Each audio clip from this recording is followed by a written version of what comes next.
ಈ ನಮ್ಮ ಕರ್ನಾಟಕಕ್ಕೆ ಸಿಕ್ಕಂತ ಮತ್ತೊಮ್ಮೆ ಶುಭಾಶಯಗಳನ್ನು ಕೋರುತ್ತಾ ಜೊತೆಗೆ ಮಾಡ್ತಾರೆ ರಾಜಕುಮಾರ ಚಿತ್ರಗಳನ್ನು ಮುಂದೆ ಹಂಚ್ಕೊಳ್ತಾರ. ಇವತ್ತಿನ ತುಂಬಾ ಕಾರ್ಯಕ್ರಮ ತುಂಬಾ ಖುಷಿ ಆಗ್ತದೆ ಈ ಕಾರ್ಯಕ್ರಮ ಭಾಗವಹಿಸಿ.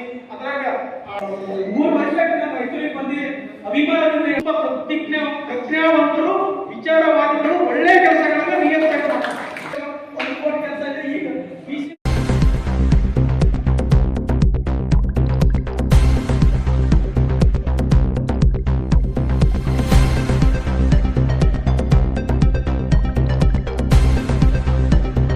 ಕನ್ನಡ ಸಾಹಿತ್ಯದಲ್ಲಿ ಹಲವಾರು ಕವಿಗಳಿಗೆ ಅವರು ಪ್ರೇರಣೆ ಕೊಟ್ಟಿದ್ದಾರೆ.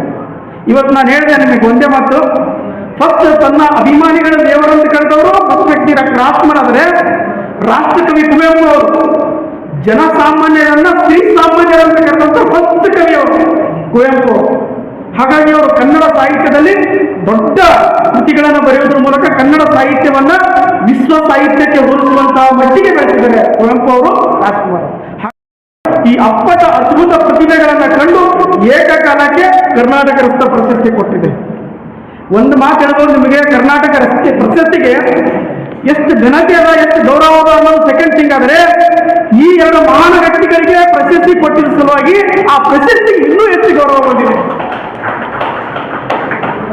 ಅಂತ ಒಬ್ಬ ದೊಡ್ಡ ಸಾಹಿತ್ಯಗಳನ್ನು ಗುರುತಿಸಿ ಪ್ರಶಸ್ತಿ ಕೊಟ್ಟಿದ್ದಕ್ಕೆ ಪ್ರಶಸ್ತಿಗೆ ಒಳ್ಳೆಯ ಗೌರವ ಬಂದಿದೆ ಅಂತ ಹೇಳ್ತಾ ನಾವು ಇವತ್ತು ಕೇವಲ ಡಾಕ್ಟರ್ ರಾಜ್ಕುಮಾರ್ ವಿಚಾರಗಳನ್ನು ಹಂಚ್ಕೊಳ್ಳೋದಾಗಲಿ, ಹಾಡೋದಾಗ ಮನೋರಂಜನೆ ಮಾಡೋದಾಗಲಿ, ಅವರ ಜೀವನದ ಕೆಲವೊಂದು ನಡೆದು ಬಂದ ದಾರಿಗಳು, ಹೋರಾಟದ ಬದುಕುಗಳು, ಅಭಿನಯದ ಮೆಟ್ಟಿಲುಗಳು, ವಿಶ್ವ ಮಾನ್ಯಕ್ಕೆ ಹೋದಂಥ ಅವರ ಜನಮನೆಗಳನ್ನು ಮೆಲುಕು ಹಾಕಬೇಕು.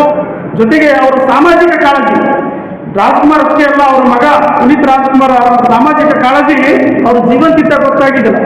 ಅವರ ಸತ್ತ ನಂತರ ಅವರ ಸಾಮಾಜಿಕ ಕಾಳಜಿ ಇಡೀ ಜಗತ್ತನ್ನೇ ಮೆಚ್ಚುವಂಥದ್ದು.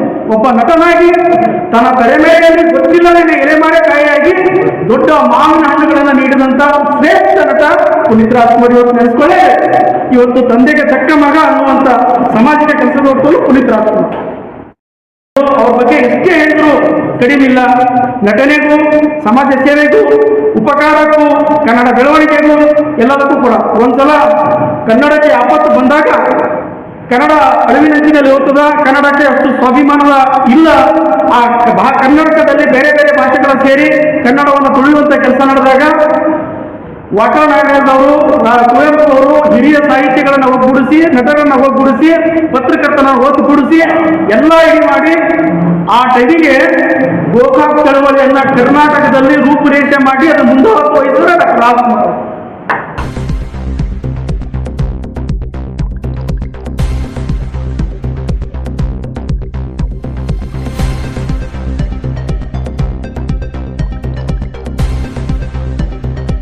ರಾಜ್ಯದಲ್ಲಿ ನಾವು ಮತ್ತೊಬ್ಬ ಆಯುಧ ನಟನನ್ನ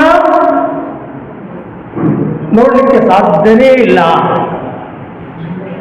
ಈಗಾಗಲೇ ಉದ್ಘಾಟನೆ ಭಾಷಣದಲ್ಲಿ ನಮ್ಮ ತಹಶೀಲ್ದಾರ್ ಸಾಹೇಬರು ಹೇಳಿದರು, ಹಾಡು ಮುಟ್ಟದ ಗಿಡವಿಲ್ಲ, ರಾಜಣ್ಣ ಮಾಡದ ಪಾತ್ರಗಳಿಲ್ಲ. ಹೌದು, ರಾಜ್ಕುಮಾರ್ ಹಾಡ್ತಿದ್ರು, ನಟನೆ ಮಾಡ್ತಿದ್ರು, ನೃತ್ಯ ಮಾಡ್ತಿದ್ರು, ಯಾವ ಕಲೆ ಗೊತ್ತಿಲ್ಲ ಅವರಿಗೆ. ಮತ್ತೊಬ್ಬ ರಾಜ್ಕುಮಾರ್ನನ್ನು ನಾವು ಈಗ ಕಾಣಲಿಕ್ಕೆ ಸಾಧ್ಯ ಇಲ್ಲ. ಅದೇನಿದ್ರೆ ಮುದ್ದಣ್ಣನಿಗೆ ಮಾತ್ರ ಆ ಪಟ್ಟ. ರಾಜ್ಯದಲ್ಲಿ ಅತ್ಯಂತ ಅದ್ಭುತವಾದ ಮೇರು ನಟ ಅಂದ್ರೆ ಡಾಕ್ಟರ್ ರಾಜ್ಕುಮಾರ್. ಡಾಕ್ಟರ್ ರಾಜಣ್ಣ ಲಕ್ಷಾಂತರ ಅಭಿಮಾನಿಗಳನ್ನು ಹೊಂದಿದ್ದಾಗೂ ಕೂಡ ಯಾವುದೇ ಪಕ್ಷ ಸಂಘಟನೆ ಕಡೆ ಮುಖ ಮಾಡಲಿಲ್ಲ. ಯಾಕೆ? ನಾವು ಬೇರೆ ಬೇರೆ ರಾಜ್ಯದಲ್ಲಿ ನೋಡ್ತೀವಿ, ಬೇರೆ ಬೇರೆ ನಟರನ್ನ ನೋಡ್ತೀವಿ. ಸೊ ಒಂದು ಮಟ್ಟಕ್ಕೆ ಬಂದಾಗ ಒಂದು ಪಾರ್ಟಿ ಪಕ್ಷಗಳನ್ನ, ಸಂಘಟನೆಗಳನ್ನ ಸೇರೋದ್ರ ಮೂಲಕ ಒಂದೊಂದು ಇದಕ್ಕೆ ಗುರುತಿಸಿಕೊಳ್ಳುವಂಥದ್ದನ್ನು ನಾವು ಕಾಣ್ತೀವಿ. ಆದರೆ ರಾಜಣ್ಣ ಮಾತ್ರ ಯಾವುದೇ ಒಂದು ಸಿದ್ಧಾಂತಕ್ಕೆ ಗುರುತಿಸಿಕೊಳ್ಳಲಿಲ್ಲ, ಯಾವುದೇ ಒಂದು ಪಾರ್ಟಿಯೊಂದಿಗೆ ಗುರುತಿಸಿಕೊಳ್ಳಲಿಲ್ಲ. ಇಡೀ ನಾಡು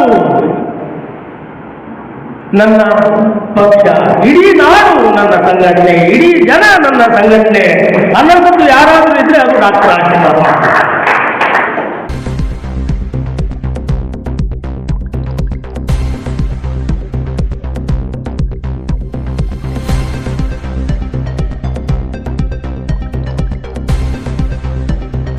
ಮುಖ್ಯವಾದ ಬೆಳೆತಾನೆ 3ನೇ ಕ್ಲಾಸ್ವರೆಗೆ ಸಾಕಿ ಹೋಗ್ತಾರೆ. ಆದರೆ 4ನೇ ಕ್ಲಾಸ್ ಓದುವಂತ ಸಂದರ್ಭದಲ್ಲಿ ಏನೋ ಗೊತ್ತಿಲ್ಲ, ಗುರುಗಳು ಅದನ್ನು ಮಾಡಿದ ಒಂದು ತಪ್ಪಿಗಾಗಿ ಓದಿಗೆ ಬಿಡ್ತಾರೆ. ಅವತ್ತೇ ಶಾಲೆ ಕಡೆ ಮುಖ ಮಾಡಲಿಲ್ಲ, ರಂಗಭೂಮಿ ಕಡೆ ಮುಖ ಮಾಡಿದರು. ಅವರು ಬಂದಿದ್ದು 4ನೇ ಕ್ಲಾಸ್. ಆದರೂ ಇಡೀ ಚಲನಚಿತ್ರರಂಗದಲ್ಲಿ ಅತ್ಯಂತ ಹೆಚ್ಚು ಪ್ರಶಸ್ತಿಗಳನ್ನು ಪಡೆದಿರುವಂತಹ ಏಕೈಕ ನಟಿ ಯಾರಂದ್ರೆ ಅದು ನಮ್ಮ ಡಾಕ್ಟರ್ ರಾಜ್ಪಾಲ್ ತಪ್ಪಾಗಲಿಕ್ಕೆ. ಜೊತೆಗೆ ಅಮೆರಿಕದ ಕೆಂಡರ್ ಕಂಡಲ್, ಇದು ಯಾಕೆ ಸಿಗುವಂತ ಪ್ರಶಸ್ತಿ ಅಲ್ಲ, ಆ ಒಂದು ಸಂದರ್ಭದಲ್ಲಿ ಕೆಂಡರ್ ಕಂಡಲ್ ಎಂಬ ವಿದೇಶಿ ಪ್ರಶಸ್ತಿಯನ್ನು ಪಡೆದಿರುವಂತಹ ಯಾರಂದ್ರೆ ಅದು ನಮ್ಮ ಅಣ್ಣವರು ಡಾಕ್ಟರ್ ರಾಜ್ಪಾಲ್. ಅವರ ನಟನೆ, ಅವರು ಮಾಡಿದ ಚಲನಚಿತ್ರಗಳು ಸಾಮಾಜಿಕ, ಧಾರ್ಮಿಕ, ಬಾಂಡ್, ಖಳನಾಯಕ, ಹೀಗೆ ಹಲವಾರು ಭಾಗಗಳಲ್ಲಿ ನಟನೆಯನ್ನ ಮಾಡಿ ಇಡೀ ಕರ್ನಾಟಕದ ಜನತೆಯನ್ನ ಗೆದ್ದವರು.